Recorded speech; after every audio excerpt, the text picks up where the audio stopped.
В Чувашском аграрном университете открылась уникальная лаборатория по комплексному анализу хмеля. С помощью современного оборудования ученые смогут выделять ДНК посадочного материала, а затем исследовать его.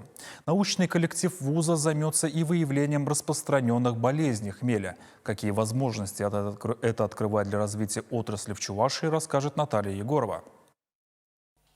Центр компетенции «Чувашия», центр производства хмеля, работает в аграрном университете уже год. Теперь здесь появилась и необходимая инфраструктура для комплексных исследований хмеля по всем показателям. Современное оборудование в лаборатории позволит проверять чистоту и концентрацию ДНК культур, которые выращиваются на территории Чувашии.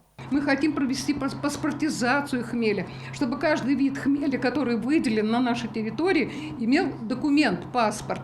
И потом можно будет уже сотрудничать с другими регионами, которые тоже заинтересованы в посадочном материале хмеля. Можно сказать, что работа лаборатории направлена на то, чтобы российские плантации получали исключительно качественный и чистосортный хмель. Для этого правительство Чувашии выделило более 30 миллионов рублей. Еще около 15 миллионов – это поддержка Минсельхоза России. Мы планируем обеспечить центр компетенции хмелеуборочным комбайном и хмелесушилкой отечественного производства, нашего производства, чувашского производства. И тем самым мы закрываем все этапы жизненного цикла производства хмеля.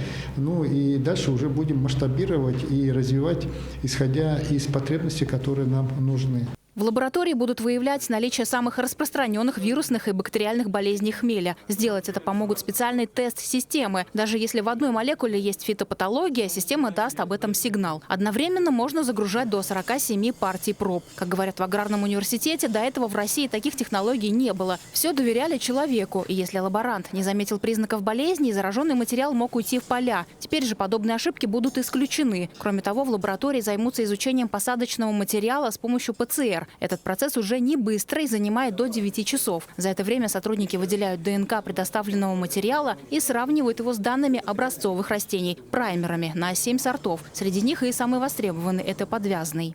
По каждому сорту надо по 15 праймеров создать, например, да, по подвязному, а сегодня мы пока создали только 2. И в ближайшее время мы, конечно, с этой задачей справимся. Наша задача быстрее начать уже выдавать документы о соответствии. Тогда по федеральной программе мы можем уже субсидировать 80% затрат на закладку на уход хмеля. Ученые лаборатории уже работают и над исследованиями по оздоровлению посадочного материала методом выращивания клонов пробирки. На сегодня изучено около 100 вариантов питательных смесей, в которых выращиваются культуры. Как говорят сотрудники, это позволит увеличить продуктивность растений на закладываемых насаждениях до 20-25%. Наталья Егорова, Екатерина Фомина, Виктор Степанов. Вести Чувашия.